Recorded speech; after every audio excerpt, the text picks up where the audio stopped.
ভয়ঙ্কর দুর্ঘটনার আশঙ্কা কাঠিগড়ার গ্যামন সেতুতে।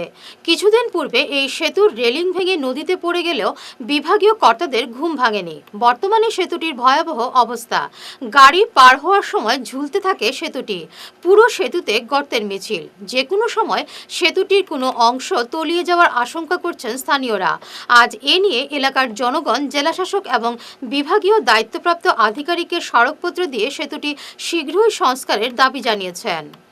1974 বদুর ঘাটে গ্যামন কোম্পানির দ্বারা একটা সেতু তৈরি হয়েছিল, ফুটপাথ সহ অতি উন্নত ধরনের, কিন্তু যেরকম এখন জীর্ণ অবস্থা। আমরা বারবার NHIDC দৃশ্যকরণ করেছি, জানতে পারলাম এই ব্রিজটা পিডাব্লিউডি এটা হ্যান্ড ওভার করতে রাজি না। এটার জন্য দায়ী আসাম সরকারের পিডাব্লিউডি ডিপার্টমেন্ট রোডস। এখানে প্রোগ্রাম হয়েছিল দেশের মাঠে, এখানে পিডাব্লিউডি মিশিয়েছিলেন মাননীয় লুৎফর রহমান। তারপরেও আমরা অনেক মেহনত দিলাম, অনেক দাবি করলাম। তো আমরা না ঘর কা না ঘাট কা কোনো ব্যাপার না। এখন আমরা এত ড্যান্সিং একটা পেয়েছি, ব্রিজ পেয়েছি, বড় আনন্দ পাচ্ছি। কিন্তু আমরা এই ব্রিজ যদি ভাঙে, এর জন্য সম্পূর্ণ দায়ী থাকবে আসাম সরকার। ভারত সরকারের কোনো ভূমিকা নেই যে এই দেশটা কোথায়, আমরা কোথায় আছি, আমরা ভারতে আছি না বাইরের দেশে আছি। বর্তমানে যে ব্রিজটা, এটা একটা ঝুলন্ত ব্রিজ, এটা একটা সপ্তম আশ্চর্য যে বরাবলিত হয়েছে। আজকে দীর্ঘ 3-4 মাস থেকে মেঘালয়ের রাস্তা বন্ধ। তার জন্য দায়ী কে? সবকা সাথ সরকার বিকাশ কাহা हो रहा है देखना चाहिए। কাঠিগড়া এবং বদরপুরের মধ্যে বরাক নদীর উপরে যে গ্যামন ব্রিজটা আছে, এই ব্রিজটা বর্তমানে চূড়ান্তভাবে বেহাল অবস্থায় আছে। তাই অতি সত্বর ওই ব্রিজটা যাতে রিপেয়ারিং করা হয় এবং মানুষের চলাচল উপযোগী করা হয় এবং গাড়িগুলা সব চলতে পারে সুন্দরভাবে। কারণ ব্রিজের মধ্যে জায়গাটা একদম প্রায় হাতখানি নিচে চলে গিয়েছে এবং শুধু কম্পন দিচ্ছে। তাই এই অবস্থায় বলছি, সময় থাকতে এখনও ব্রিজটাকে তাড়াতাড়ি করে আমাদেরকে বাঁচিয়ে দেবেন, নাহলে এই এরিয়ার মানুষ অন্ধকারে পৌঁছে যাবে। আর বিভিন্ন যাত্রীবাদী বলে ভক্তরাত্রী, বিজনেসম্যান বলে বাসযাত্রী এবং নেতা মন্ত্রী সবাই কিন্তু এই রাস্তা দিয়ে যায়। কারণ এই রাস্তার গুরুত্ব অপরিসীম। বরাকবিলি অন্ধকার হয়ে যাবে যদি এই রাস্তাটা বন্ধ হয়ে যায়। তাই ডিসি মহোদয়ের উদ্দেশ্যে আমরা কাঠিগড়া সার্কেল অফিসারের মারফতে একটা স্মারকলিপি দিয়েছি।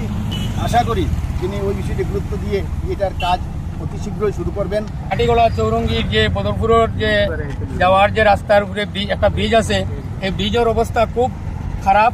বর্তমানে মানুষ যাতায়াত করতে পারে না। গাড়ি যখন যায়, 2টা লরি যখন যাওয়া আসা করে, এই ফুটপাথে দিয়ে যাওয়ার সময় বোঝা যায় বাঙ্গিয়া পড়ে যাইব।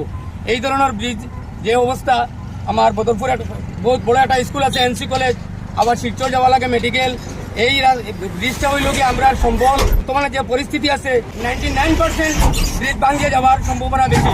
যদি এটা কিচ্ছু হয়, আমরা যাতায়াত বন্ধ হয়ে যাইব। ওদিকে আমার বর্তমানে সরকারের কাছে অনুরোধ, বর্তমানে কোনোরকম ওটা রিপেয়ারিং করিয়া যাতে আমরা ব্রিজটা আগের মতো করিয়া দেওয়া হয়। বর্তমানে কন্ডিশন খুব খারাপ আছে, রিসেন্ট করিয়া দেওয়ার লাগি পাবলিকে আমরা এটা দাবি জানাই। মই দলংটো অনেক দিন থেকে বিয়া হয়েছে। বিয়া মানে গাড়ি কোন দিকে কোন সময়টা করবো, মানে কোন সময় অনেক সময় ব্লক থাকে, কিছুমান গাড়ি ব্লক থাকে। এই কারণে স্কুলের ছাত্রবিলাক দেখতে সময় অনেক কষ্ট হয়।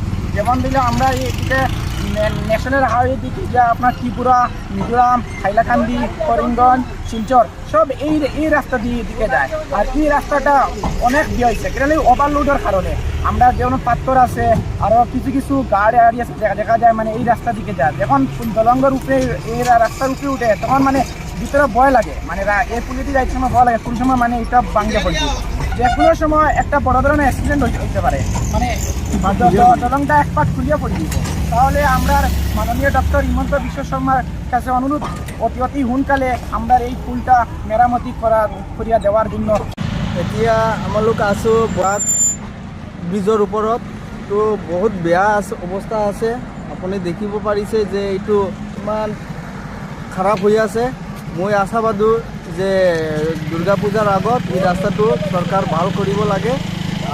চৰকাৰ চব কটা কাজই ভাল কৰিছে, আৰু মই আশা কৰিছোঁ এই ব্ৰিজটো কাজ কৰিব। আজি আমালোকে চাৰ্কেল অফিচাৰ মাৰফতত DC অফিচ আৰু NHDCL পাছত এটা স্মাৰকপত্ৰ দি আছে।